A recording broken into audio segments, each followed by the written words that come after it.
नमस्कार किसान भाइयों, जैसा कि हम सभी जानते हैं कि फलों का राजा आम हमारे देश का सबसे महत्वपूर्ण फल है और आम की नर्सरी से फल लगने तक कई कीटों का प्रकोप इन पर देखा जा सकता है। और पिछले कुछ सालों की बात करें हम तो आम के लाल फल छेदक कीट का प्रकोप अधिक मात्रा में देखा गया है। तो अगर ससमय हमारे किसान भाई इसकी पहचान कर इसका निवारण अगर नहीं करेंगे तो उनके उत्पादन में 40% तक कमी आ सकती है। तो इसी क्रम में आज हमारे साथ हैं डॉक्टर तारकनाथ गोस्वामी, जो कि वैज्ञानिक हैं कीट विज्ञान विभाग, बिहार कृषि विश्वविद्यालय सबौर। आज वो आपको बताएंगे कि इस कीट का पहचान आप कैसे करें और उनका प्रबंधन कैसे करें। किशन भाइयों, आम में एक बहुत महत्वपूर्ण कीड़ा होता है जिसका नाम है आम का लाल फल छेदक कीड़ा। और ये कीड़ा को हम लोगों ने 2016 से बिहार में पहला नोटिस किए और उसके बाद यूनिवर्सिटी ने इसके ऊपर काम करना शुरू किया कि कैसे इसको नियंत्रण किया जाए। तो इसका जो मादा जो कीड़ा है, मादा कीड़ा और इसका लार्वा दोनों ही बहुत इंटेलिजेंट है, बहुत बुद्धिमान है। वयस्क में आते हैं मादा और नर, ये दोनों का जो मेटिंग का मिलन का जो समय है वो है शाम के समय। इसलिए किशन भाइयों, आप कभी भी इसका तितली को दिन में आप नहीं देख सकते हैं, शाम के वक्त इसका मिलन होता है। उसके बाद इसका जो मादा है वो मादा मैं दिखाने का प्रयास करूँगी कि कौन सी जगह पे ये अंडा देना सुनिश्चित करते हैं। ये अगर एक आम का फल है तो ये डंठल के आसपास में ये गुच्छे में हो सकते हैं। गुच्छे में अगर होगा तो 4 मैक्सिमम होगा और नहीं तो एक एक करके अंडा देंगे। फिर अंडा देने के बाद उस अंडा से जो लार्वा निकलेगा वो लार्वा इस जगह पे छेदा ना करके वो छेदा करते हैं बिल्कुल अपोजिट साइड में, यानी कि इस जगह पे, इस जगह से वो छेदा करके अंदर के तरफ वो खाने का प्रयास करते हैं और अंदर के तरफ घुस जाते हैं। तो किशन भाइयों, आप लोगों को ये नहीं लग रहा है कि इस जगह पे वो छेदा क्यों नहीं किया, इस जगह पे छेदा क्यों किया? क्योंकि यहाँ पे इस आम का जो छिलका है, इस छिलका का जो थिकनेस है वो थिकनेस इस जगह पे सबसे ज़्यादा है, उसका थिकनेस है, और इस जगह पे उसका थिकनेस सबसे कम है। तो मैं क्यों बार बार बोल रहा हूँ कि बहुत बुद्धिमान होते हैं, कि उसको पता है कि मेरा मैंडिबल छोटा जो लार्वा है उसका मैंडिबल बहुत ही छोटा होते हैं, नाजुक होते हैं। तो वो ये अपोजिट साइड में आके यहाँ पे जो पतला वाला छिलका है उस छिलका को आसानी से बोर करके अंदर की तरफ बहुत आसानी से वो खा सकते हैं और खाते खाते वो बीज तक पहुँचते हैं। आम के अंदर जो बीज है उस बीज को ही वो खाना पसंद करते हैं। अगर मैं ये कहूँ कि वो कौन सी पोर्शन को ज़्यादा प्रेफर करते हैं, तो आम का जो पोर्शन हम लोग खाते हैं उस पोर्शन को वो प्रेफर नहीं करके वो बीज के अंदर खाना ज़्यादा पसंद करते हैं। तो जैसे यहाँ पे छेदा किया तो डेफिनेटली इस जगह पे एक काला धब्बा हम लोगों को दिखाई पड़ते हैं, जो हम आपको दिखाने का प्रयास करेंगे। इस आम को अगर आप गौर से देखेंगे तो इस आम के पूरी कोई भी पोर्शन में इसका सिम्टम है नहीं।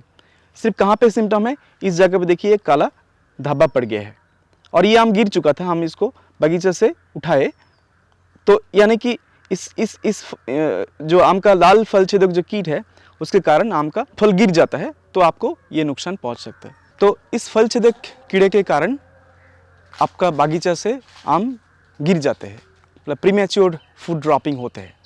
और ये देखिए कि अंडा का स्थिति है, इस स्थिति में सबसे भयंकर रूप से इस कीड़ा का प्रकोप होता है। शुरू तो होता है जब आम का साइज़ होते हैं आपके मटर के दाना जैसा, बट इस स्टेज में, मतलब मैं अंडा स्टेज का हूँ तो सही रहेगा, अंडा स्टेज में इसका प्रकोप सबसे ज़्यादा रहता है। लेकिन ये इसका इन्फेस्टेशन चलता रहता है, जब तक आपके बागीचे में आम रहेगा तब तक इसका प्रकोप चलेगा। फिर क्या होगा, ये जो कैटरपिलर है, ये जो आम का लाल फल छेदक कीड़ा है, इसका आम के अलावा और कोई भोजन है नहीं दुनिया में, और किसी चीज़ में ये फीड नहीं करते, ये खाते नहीं हैं। तो डेफिनेटली ये नेक्स्ट सीज़न के लिए वेट करेंगे, और वो वेट करेंगे कहाँ पे?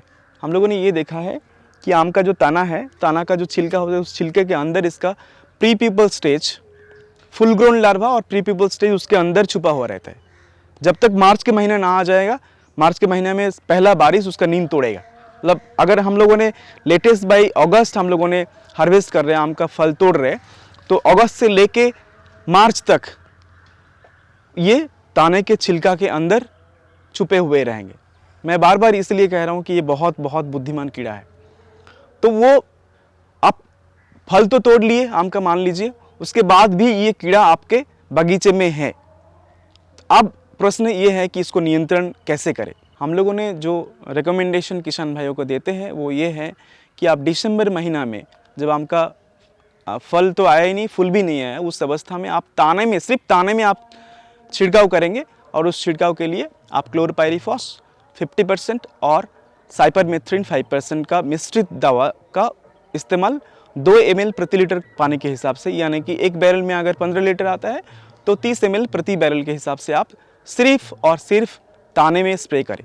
पत्ते में स्प्रे करने से कोई फ़ायदा नहीं है। और मैं बार बार ये क्यों कह रहा हूँ कि पत्ते में स्प्रे नहीं करना चाहिए, क्योंकि पत्ते में बहुत सारे फ़ायदेमंद मकड़ी होते हैं, बहुत सारे फ़ायदेमंद चींटी होते हैं जो आपका आम का क्षतिकर कीड़े के ऊपर खा के आपको फ़ायदा पहुंचाते हैं।